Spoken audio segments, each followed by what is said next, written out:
Hoy vamos a empezar una nueva serie llamada Jesús viene.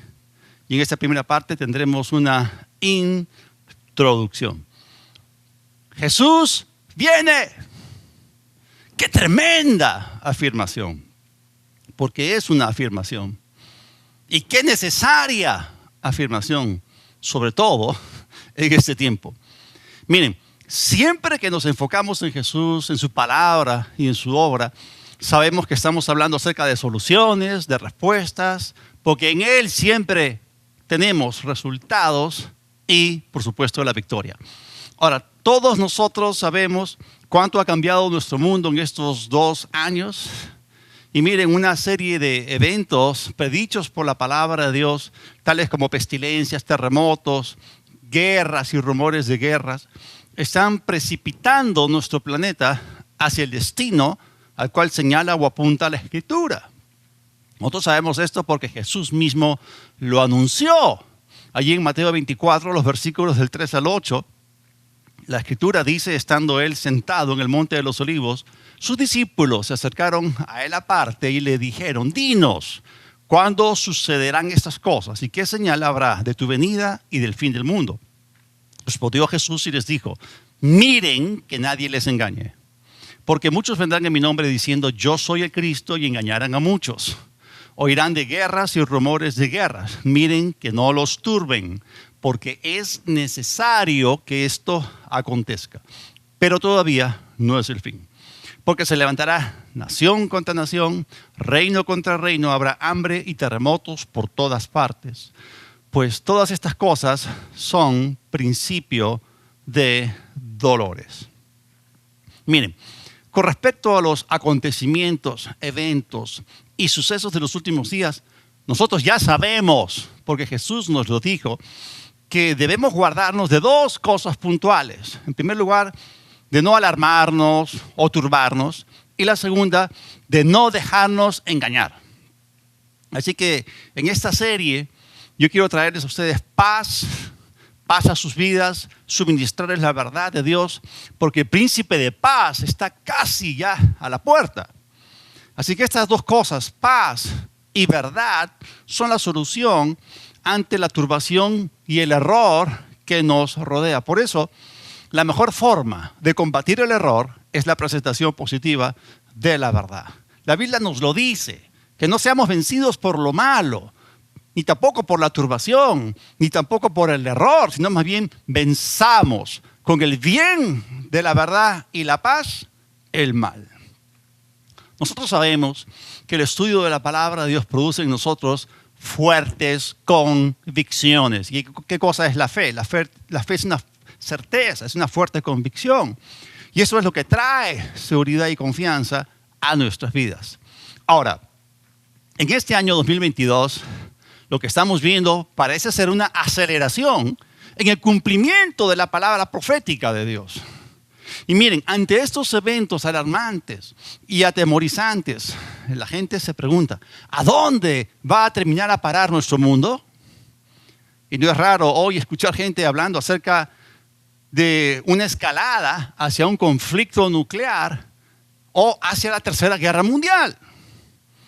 Así que ante la pregunta, ¿en qué va a terminar nuestro mundo? ¿Dónde va a terminar a parar? Gracias a Dios que la Biblia es un libro de respuestas y nos dice que este mundo pronto va a acabar bajo el control absoluto del Señor Jesucristo. Miren, la gente está hablando acerca de la Agenda Mundial 2030, están hablando acerca del nuevo orden mundial y están hablando acerca de un gran reseteo. Y en un sentido yo creo que todo esto sí se va a dar, pero no como a ellos les parece, no como el mundo piensa. Porque mientras el mundo empuja su propia agenda egoísta y controladora, obviamente las cosas se le van a escapar de las manos. Porque Jesús vendrá, intervendrá, destruirá a los enemigos de Dios y establecerá su reino de justicia y paz por 1000 años. Así que la agenda que sí o sí será cumplida es la que tiene que ver con el plan, designio, intención, con el propósito y con la voluntad de Dios. Así que cuando nosotros con toda confianza afirmamos que Jesús viene, estamos hablando acerca de la gloriosa venida de nuestro Señor Jesucristo a este planeta. Ahora, con respecto a su venida, en la Biblia se nos muestran dos actitudes completamente opuestas. Estas son las actitudes que los hombres van a tener en los últimos días con respecto a la venida del Señor. En 2 de Timoteo, el capítulo 4, el versículo 8, esta es la última epístola que el apóstol escribió y luego murió. Él escribió lo siguiente: por lo demás, me está reservada la corona de justicia, que en aquel día me dará el Señor, el juez justo, y no solo a mí, sino también a todos los que aman su venida. Es decir, él ya estaba bastante mayor, este fue su segundo encarcelamiento, ya estaba a punto de ser, como dice él, sacrificado. ¿Y en qué estaba pensando él? Él estaba pensando en aquel día. Él estaba pensando en la venida del Señor y las recompensas que el Señor mismo le daría, diciéndole: bien hecho, buen siervo y fiel. Así que la primera actitud que vemos acá en la Escritura es la de amar la venida del Señor, amar su aparición. La segunda actitud, el apóstol Pedro nos la relata en 2 de Pedro 3, versículos 3 y 4. Ese capítulo es escatológico en naturaleza. Primeramente, sepan que en los últimos días vendrán burladores con sus burlas, quienes procederán según sus bajas pasiones y dirán: ¿dónde está la promesa de su venida? Porque desde el día en que nuestros padres durmieron, todas las cosas siguen igual, así como desde el principio de la creación. Así que esta segunda actitud es burlarse de la venida del Señor. Y lo peor de esto es que el apóstol Pedro escribe esto justo después de haber mencionado en el capítulo anterior a falsos profetas y falsos maestros. Y miren, en los 3 primeros versículos del capítulo 2 de 2 de Pedro dicen: pero hubo también falsos profetas entre el pueblo, como habrá también entre ustedes falsos maestros, los que introducirán encubiertamente herejías destructoras y aún negarán al Señor que los rescató, atrayendo sobre sí mismos destrucción repentina. Y muchos seguirán sus disoluciones, esto es, su conducta indecente, por causa de los cuales el camino de la verdad será blasfemado. Y por avaricia o rapacidad harán mercancía de ustedes con palabras fingidas. Sobre los tales, ya de largo tiempo la condenación no se tarda y su perdición no se duerme.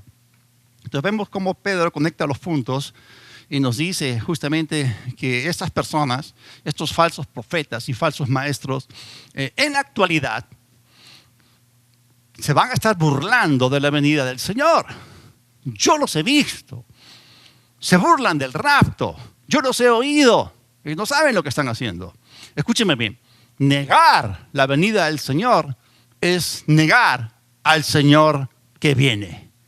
Por eso quiero afirmar una vez más: Jesús viene. Y Él viene para tomar control del planeta y poner las cosas en orden. Él vendrá para limpiar la casa y sacar a todos los corruptos. ¿Cuántos de ustedes ya están hartos de la corrupción? En nuestro país, en el mundo. Oh, Jesús viene pronto y va a ser maravilloso contemplar su rostro. Y vamos a ver pureza, justicia y santidad reinando en esta tierra. Así que Jesús viene de todas formas. Lo sepas o no, ames su venida o te burles de ella, tus actitudes sencillamente no van a frenar su venida. Eso va a ocurrir. Ahora, sí es triste ver cómo hay gente que se ha desviado y niegan el rapto, niegan la segunda venida de Cristo. Pero yo quisiera añadir una tercera actitud reciente de un tercer grupo de personas que niega que Jesús viene. Y aunque ellos no se burlen del rapto o de la segunda venida, más bien siguen afirmando de que estos eventos no tomarán lugar. ¿Y cuál es su argumento? Ellos afirman, ellos dicen que todas las profecías ya se cumplieron en el año 70 después de Cristo con la destrucción del templo en Jerusalén. Ellos dicen que el rapto ya ocurrió, que Jesús ya vino y que actualmente estamos en el tiempo que la Biblia llama cielos nuevos y tierra nueva. ¿En serio? ¿Hay personas que creen eso? Sí, las hay. Ellos niegan que Jesús viene, pues para ellos Jesús ya vino. Y cuando dicen esto, no se refieren a su primera venida, sino a la segunda. Es decir, ellos afirman que el rapto y la segunda venida de Cristo ocurrieron 70 años después de su primera venida. Esto es, en el 70 después de Cristo. ¿Cómo se llama este grupo de personas? Ellos son los preteristas, que enseñan que lo que está escrito en el libro de Apocalipsis no tendrá un cumplimiento futuro, sino que ya todo se cumplió en el pasado, en ese año. Y la verdad es que ellos están torciendo las escrituras y confundiendo a mucha gente en las iglesias. Miren, hay muchas profecías concernientes a la iglesia y a Israel que aún falta que se cumplan. Así que negar el rapto es robarle a la iglesia la esperanza de su venida, de la venida de Cristo por ella.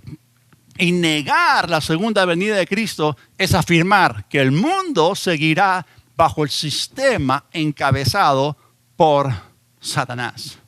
Pero hermanos, es innegable el hecho de que Jesús vendrá. Vuelvo a insistir, Jesús viene. Está escrito. Y lo que está escrito existe. Y es más real que cualquier opinión de hombres. Sea Dios veraz y todo hombre mentiroso. Cielos y tierra podrán pasar, pero la palabra de Dios nunca dejará de cumplirse. Ahora, en la Biblia hay muchísimas profecías que anunciaron la primera venida del Salvador. Nosotros sabemos que Dios habló a través de los profetas del Antiguo Testamento de muchas maneras, de muchas formas, a través de tipos, sombras y figuras, en muchos fragmentos y porciones de las Escrituras, un poquito por aquí, un poquito por allá, algunas en el sentido literal, otra forma fue a través de la tipología, también a través de parábolas, y en muchas revelaciones separadas, cada una de las cuales entregó una porción de la verdad acerca de la primera venida de Cristo. Y aquí hay algo fascinante que quiero mostrarles. Miren, en su libro La ciencia habla, Peter Stoner aplica la ciencia moderna de las probabilidades solamente a 8 profecías relacionadas con Cristo.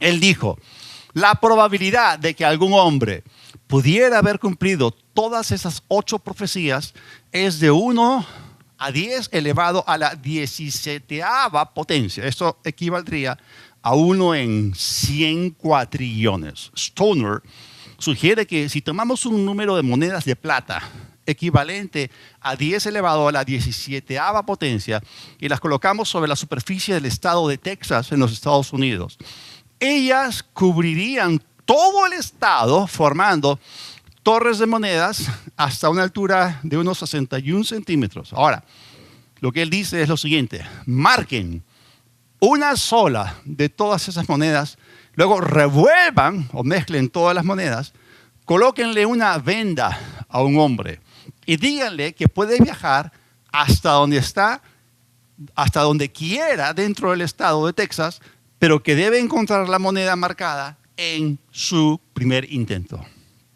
¿Qué probabilidad habría para que escogiese la moneda correcta? Stoner concluye diciendo exactamente la misma posibilidad, la misma probabilidad de que los profetas hayan escrito esas 8 profecías en su propia sabiduría y que todas ellas se cumpliesen en un solo hombre. ¡Wow! Tremendo, fascinante. Y si esto fue así, a nivel de las probabilidades con respecto a la primera venida de Cristo, ¿cuánto más con respecto a su segunda venida? Ahora, ¿por qué me atrevo a decir esto? ¿Sabían ustedes que existen 8 veces más profecías con respecto a la segunda venida que con respecto a su primera venida? Miren, la primera venida de Cristo es aceptada universalmente. En primer lugar, es sólidamente doctrinal, porque está registrada en las Escrituras. Y número 2, es irrefutablemente histórica. Repito, sólidamente doctrinal con respecto a su predicción e irrefutablemente histórica con respecto a su cumplimiento. Miren, prácticamente ninguna persona no cristiana en este mundo considera que la segunda venida del Señor ya tomó lugar. Solo los preteristas, que representan un muy pequeño sector y porcentaje de la iglesia. Es decir, Un 90 y tanto por ciento cree que Jesús todavía no ha vuelto en su segunda venida. Así que es abrumadora la cantidad de personas creyentes que esperan y aman la segunda venida de Cristo y la consideran como un evento futuro. Así que no es raro escuchar a la gente en las iglesias que dice: Maranata, Cristo viene. Y hermanos, la mayoría tienen la expectativa de su pronta aparición. Ahora, nosotros tenemos una pregunta aquí. ¿Cómo sabemos a ciencia cierta que Jesús vendrá por segunda vez? Bueno, yo les digo, de la misma manera que lo trajo por primera vez.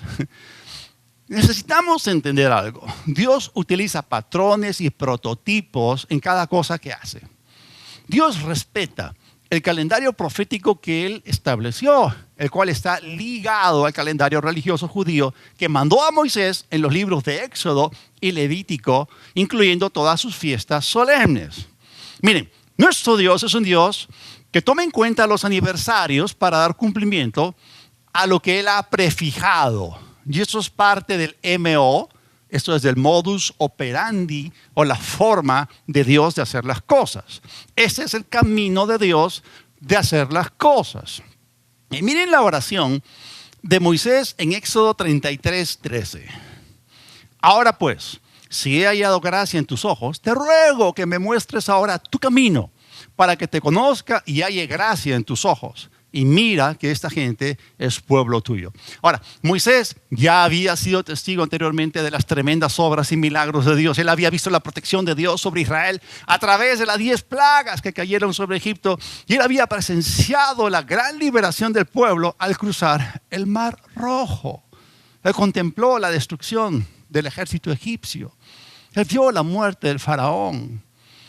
Pero a pesar de haber contemplado todo ello, lo que él le pidió a Dios no fue ver más milagros ni mayores milagros que estos, sino que él dijo: muéstrame tu camino para que te conozca.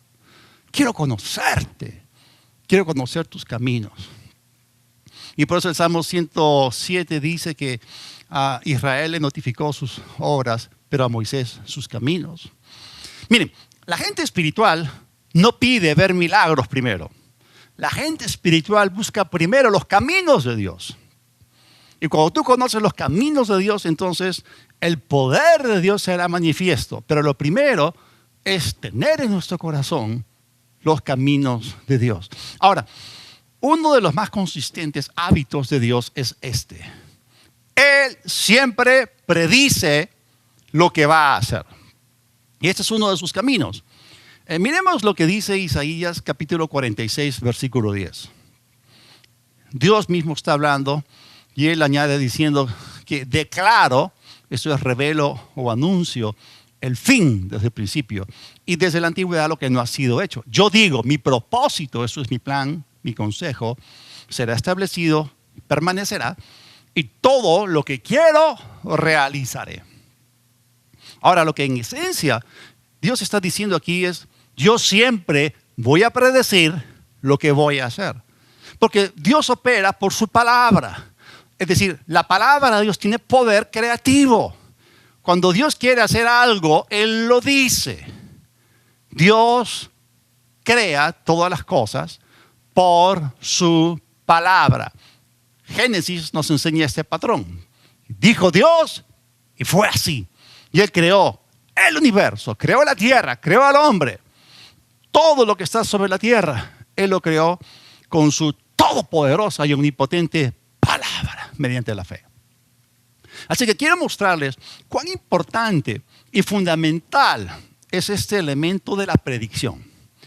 Vamos a ir un momentito al Nuevo Testamento, en particular al Evangelio de Lucas, el último capítulo, que es el capítulo 24. Esto que estoy a punto de leer ocurrió en la noche del día de la resurrección del Señor, cuando sus discípulos estaban en el aposento alto con las puertas cerradas. Así que Lucas 24, los versículos 36 al 39. Mientras hablaban esas cosas, Jesús se puso en medio de ellos y les dijo: paz a ustedes, o shalom. Entonces, Ellos aterrorizados y asombrados pensaban que veían un espíritu. Pero Él les dijo, ¿por qué están turbados? ¿Y por qué suben tales pensamientos a sus corazones? Miren mis manos y mis pies, que yo mismo soy. Palpen y vean, pues un espíritu no tiene carne ni huesos como ven que yo tengo. Aquí vemos que en contraste con el estado de turbación emocional de los discípulos, Jesús se apareció, Jesús se puso en medio de ellos y vino con un mensaje de paz que cambió completamente el tema, el tono y la atmósfera de ese lugar. Qué tremenda es la presencia de Dios. Nosotros deberíamos de aprender eso. Cuando entramos en un lugar y hay esa atmósfera de turbación, nosotros debemos ser capaces de imitar al Señor, cambiando el tema, cambiando el tono y levantando el ánimo de las personas. Jesús decía, no teman. Jesús decía, tengan ánimo. Ahora, en ese escenario, Jesús les estaba diciendo, miren, soy yo. Pero ellos aún no lo creían. Es decir, escúchenme bien, lo estaban viendo, pero no lo creían. Esa noción o idea del mundo de que ver es creer o ver para creer es totalmente falsa. Y aquí tenemos en este pasaje una excelente ilustración de cómo la gente puede estar contemplando con sus propios ojos un milagro y aún no creerlo. Miren, en los días de Jesús, durante su ministerio terrenal, muchos vieron milagros irrefutables. Aún sus enemigos, aún los líderes religiosos, vieron las obras maravillosas del Señor Jesucristo y aún así no quisieron creer. Sigamos leyendo, versículo 40. Al decir esto, les mostró las manos y los pies. Y miren lo que Lucas registra aquí, y esto es históricamente correcto. Y como ellos aún no lo creían, por el gozo que tenían y porque estaban asombrados, les dijo, ¿tienen algo para comer? ¿Algo de comer? Entonces le dieron un pedazo de pescado asado. Lo tomó y comió delante de ellos. Y les dijo, estas son las palabras que les hablé estando aún con ustedes, que era necesario que se cumplieran todas estas cosas que están escritas de mí en la ley de Moisés, en los profetas y en los salmos. Entonces les abrió el entendimiento para que comprendieran las escrituras. Y les dijo, así está escrito, y así fue necesario. Y miren cómo él se remitió a la escritura.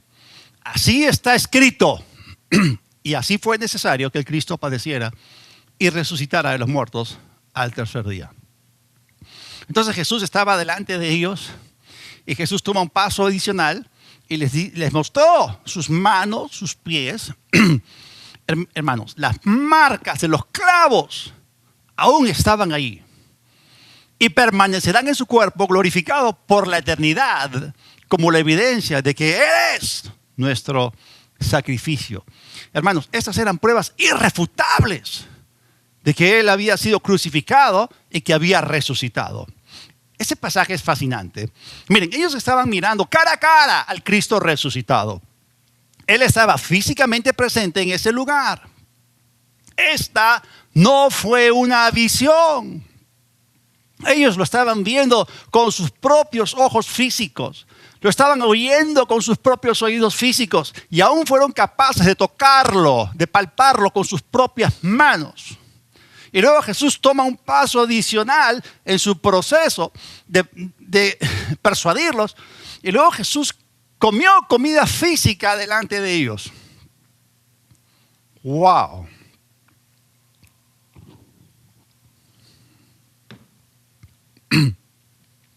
El pedazo de pescado asado que entró por su boca, luego desapareció.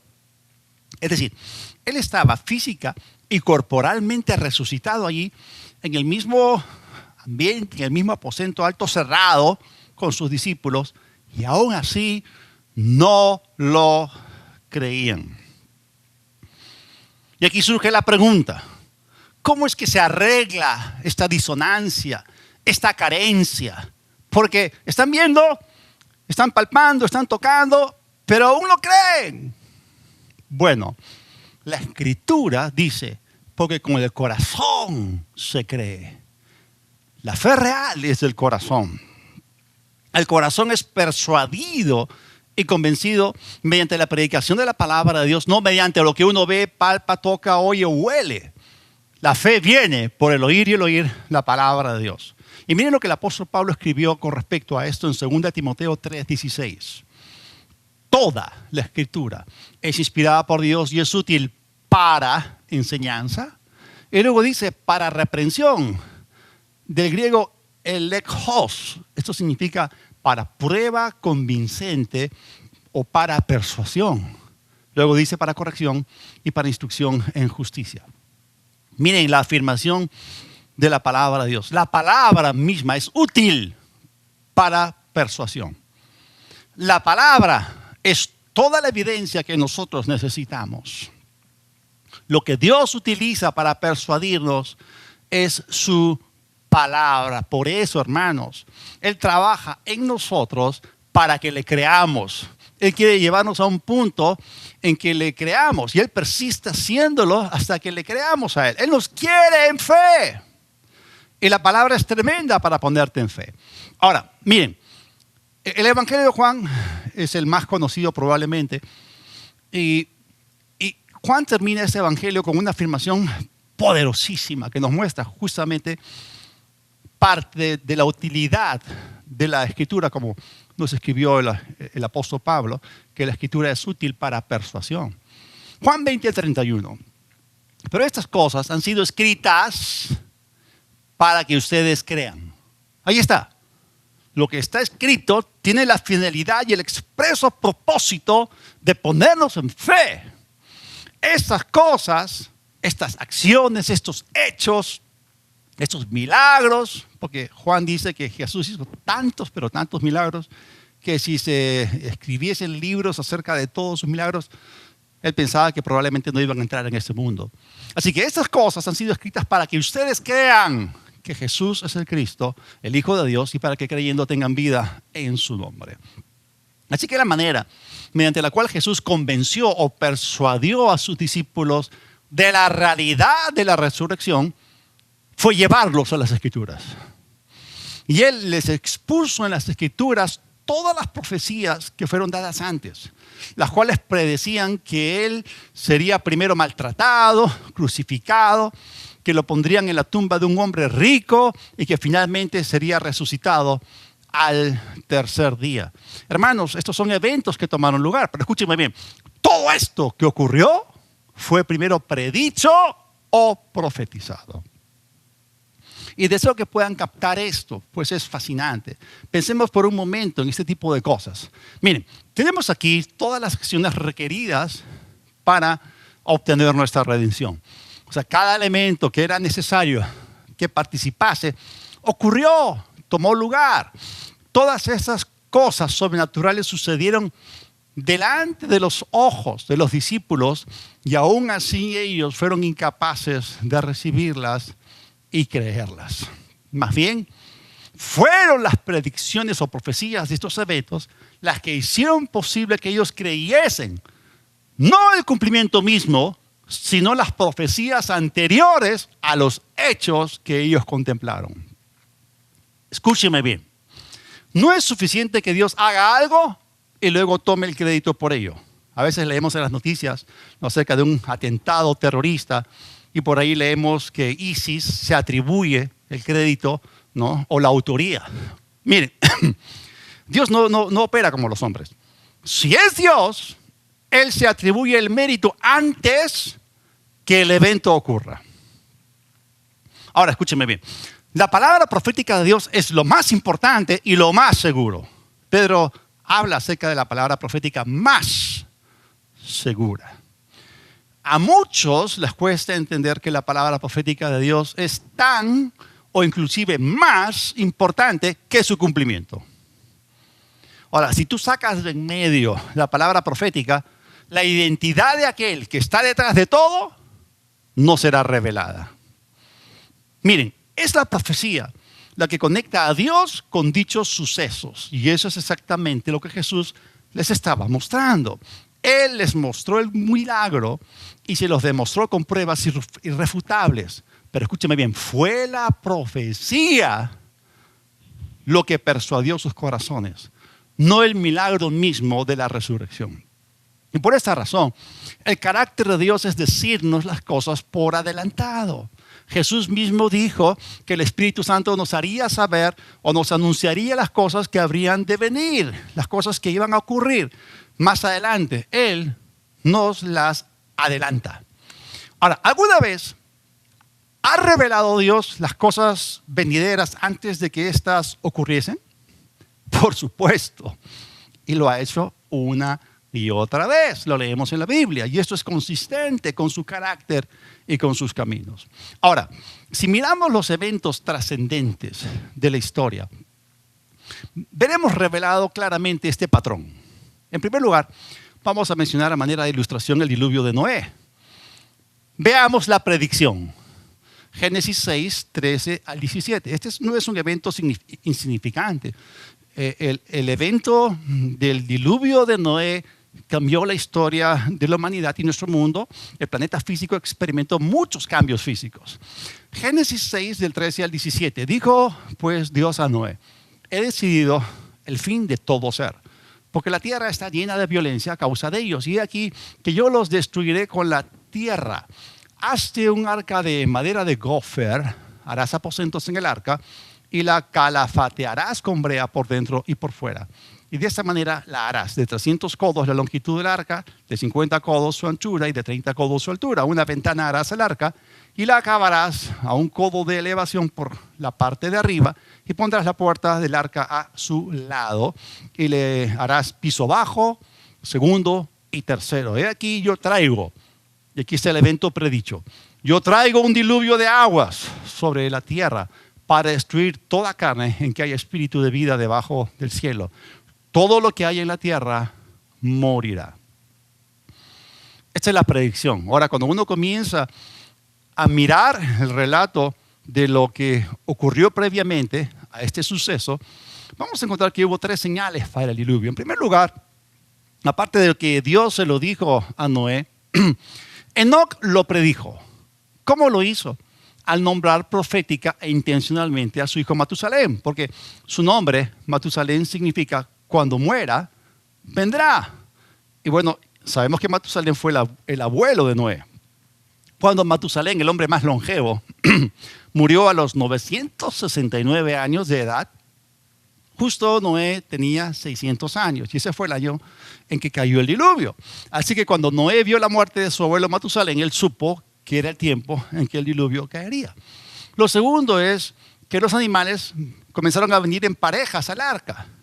Es decir, Dios había mandado a Noé construir esta gigantesca arca, no solamente para él y su familia, sino también para preservar las especies animales. Así que los animales empezaron a llegar en parejas. Y esta fue otra señal de que el diluvio estaba cerca, porque existe confirmación para cada cosa que Dios hace. Y lo tercero fue que el arca ya estaba lista, estaba terminada. Es decir, el diluvio no podía caer hasta que el arca estuviese terminada. Y después que Noé la terminó de construir, entró en ella, pero no por su propia voluntad ni iniciativa, sino por una directa indicación divina. Y cuando todos estuvieron dentro, Dios mismo fue el que cerró la puerta. Escúcheme bien, no fue la lluvia la que llevó a Noé y a los demás a entrar en el arca. Fue la palabra de Dios la que los llevó allí. Y quiero explicar algo aquí.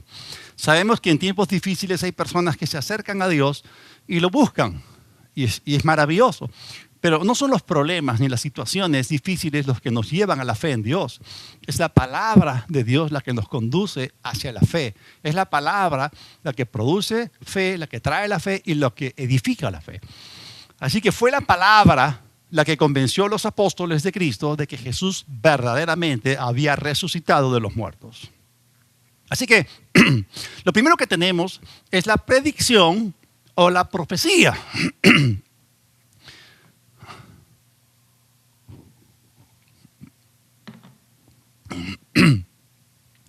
Como ya hemos visto, Dios le hizo saber claramente a Noé que él enviaría un diluvio de aguas. Ese fue el primer evento a manera de ilustración. El segundo evento, el siguiente evento que Dios predijo fue el éxodo o la salida de los israelitas de Egipto. Y Dios se lo notificó a Abraham en Génesis 15. Voy a leer los versículos del 13 al 16. Entonces el Señor dijo a Abraham: ten por cierto que tu descendencia morará en tierra ajena y será esclava allí y será oprimida 400 años. Más también a la nación a la cual servirán juzgaré yo, y después de esto saldrán con gran riqueza. Y tú vendrás a tus padres en paz y serás sepultado en buena vejez, y en la cuarta generación volverán acá, porque aún no ha llegado a su colmo la maldad del amorreo hasta aquí. Y miren, cuando ellos finalmente salieron, en el día 15 del mes de Nisán, dieron cumplimiento exacto a la predicción. Hemos visto la predicción. Veamos el cumplimiento. Éxodo 12, versículos 40 y 41. El tiempo que los hijos de Israel habitaron en Egipto fue 430 años.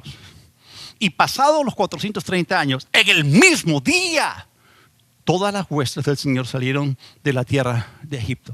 Ahora, ¿a qué se refiere con el mismo día? Sabemos que ellos salieron en la noche del día de la Pascua. Miren, el cordero era sacrificado el día 14 de Nisán. Pero luego, a las 6 de la tarde, había un cambio de día. Se cambiaba del 14 al 15 de Nisán. Entonces, el día 15 de Nisán, al atardecer, ese fue el día exacto en el cual 430 años antes Dios hizo un pacto con Abraham y predijo el éxodo o salida de su descendencia de Egipto. ¡Qué tremendo! En la profecía bíblica vemos la precisión y exactitud de Dios. Como ya dijimos, Dios se mueve según los patrones que Él estableció para dar cumplimiento a todo lo que Él prometió o predijo que ocurriría.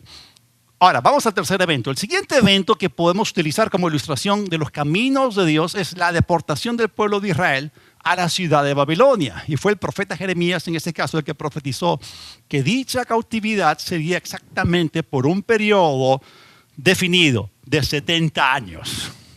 Vamos a la predicción. Jeremías 25 del 11 al 12. Estamos viendo acá el carácter de la palabra profética de Dios, que es la palabra profética más segura y precisa. Toda esta tierra será puesta en ruinas y en espanto, y servirán estas naciones al rey de Babilonia 70 años.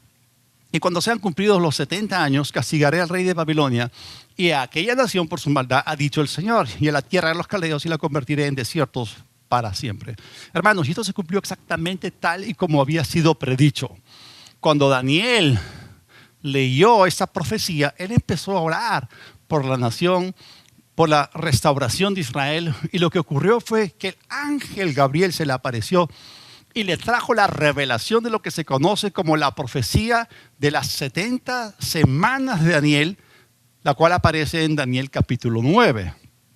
Así que la siguiente ilustración que nos muestra cómo es que Dios opera a través de la palabra predicha se encuentra justamente en Daniel 9, los versículos 24 al 26.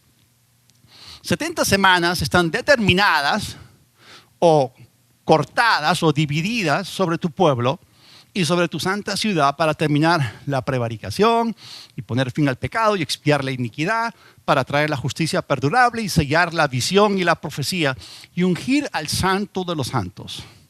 Sabe pues y entiende que desde que se emita la orden para restaurar y edificar a Jerusalén y hasta que llegue el Mesías príncipe, transcurrirán 7 semanas y 62 semanas más.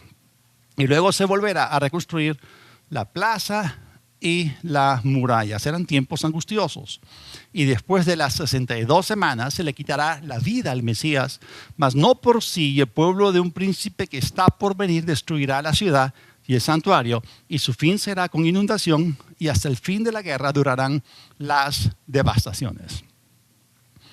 Otra vez, miremos la precisión de la profecía bíblica. Desde que el rey Artajerjes Longimano emitió el decreto de reconstruir Jerusalén, lo cual aparece bien documentado en el libro de Nehemías, transcurrieron 49 años o 7 sietes. Estas son semanas de años, ¿okay?, para poder completar dicha tarea.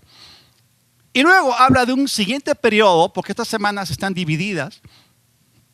Habla de un siguiente periodo de 62 semanas de años. Esto es 62 por 7, 434 años, que daría cumplimiento al evento de la entrada triunfal del Mesías a Jerusalén, la cual está registrada en los 4 evangelios. Estas 69 semanas constituyeron 483 años desde que se emitió dicho edicto o que se dio dicha orden. Escúcheme bien. En el mismo día en que Jesús debía aparecer, 483 años después, Jesús entró en Jerusalén montando un burrito. Esto fue predicho. Escúcheme bien, Dios siempre declara por adelantado lo que Él va a hacer, de modo que Él tome la autoría. Esta es la manera en la cual Él opera y solamente Él recibe toda la gloria. Miren, la crucifixión, la muerte de Jesús fue también predicha por Daniel. Acabamos de leer en el versículo 26 que después de ello se quitaría la vida al Mesías y que no sería por su culpa. Escúcheme bien, todas las cosas que Él sufrió en su pasión fueron escritas en la ley de Moisés, en los profetas y en los salmos. Jesús lo dijo. Ahora, Isaías 53 nos da los detalles de su crucifixión, pero Daniel señala el momento histórico exacto. Es decir, el marco de tiempo exacto había sido allí provisto. Así que, ¿cuál es el camino de Dios? El camino de Dios es la profecía. El camino de Dios es predecir eventos. Por eso, hermanos, cuidémonos de aquellos que se hacen llamar líderes espirituales, que nos quieren hacer creer que no podemos saber nada acerca de los eventos del porvenir y del horario o calendario profético de Dios. No estoy sugiriendo que podamos señalar el año, el mes, el día y la hora del retorno del Señor, pero sí podemos conocer la estación de su venida. Y necesitamos considerar lo que ha sido predicho para poder entender con claridad que el tiempo de su segunda venida está muy cerca, como dijimos, a las puertas. Así que, hermanos, hagamos lo que Jesús hizo delante de sus discípulos. Tenemos que remitirnos a lo que está escrito con respecto a este tan importante y trascendente evento. Ahora, todas las cosas que Jesús dijo, las que los profetas del Antiguo Testamento predijeron y las que los apóstoles Pedro, Pablo, Juan y otros escribieron en las epístolas, todas estas cosas han empezado a cumplirse. Y por eso nosotros podemos estar seguros que la estación de su venida se avecina. Escúcheme bien, si la palabra profética que anticipó la primera venida de Cristo se cumplió de manera espectacular, ¿cuánto más su segunda venida, sabiendo que hay 8 veces más profecías que la anuncian? El glorioso retorno del Señor por su iglesia y su regreso triunfante con su iglesia son eventos que ya fueron anunciados, predichos y profetizados. La evidencia de las Escrituras es abrumadora y demoledora. Lo que está escrito existe. Por eso, con toda confianza, podemos decir y afirmar que Jesús viene. Vamos a orar. Padre, te damos gracias. Amamos tu venida. Jesús, ven. Llévanos contigo. Transfórmanos para que seamos como tú. Como decía el salmista, en cuanto a mí, veré tu rostro en justicia. Estaré satisfecho cuando despierte a tu semejanza. Oh Señor, amamos tu manifestación gloriosa. Cuando tú te manifiestes, nosotros seremos manifestados contigo en gloria. Te veremos tal cual eres. Gracias, Jesús. Ven pronto. Amén. Sí, este es el mensaje. Tenemos que predicar el evangelio del reino. El rey viene. Y si aún no te has convertido en un súbdito del rey, si aún no has nacido de nuevo para ser parte, para convertirte en un ciudadano del reino de los cielos que pronto se va a establecer acá a todo nivel, entonces yo te invito para que tú puedas nacer de nuevo y pasar del reino, jurisdicción, ámbito e influencia de las tinieblas al reino y familia de Dios. Así que para que recibas a Cristo, yo te pido que tú, allí donde estás, cierres tus ojos, inclines tu rostro, repite esta oración conmigo de todo corazón. Dios de los cielos, te doy gracias porque tu palabra es verdad.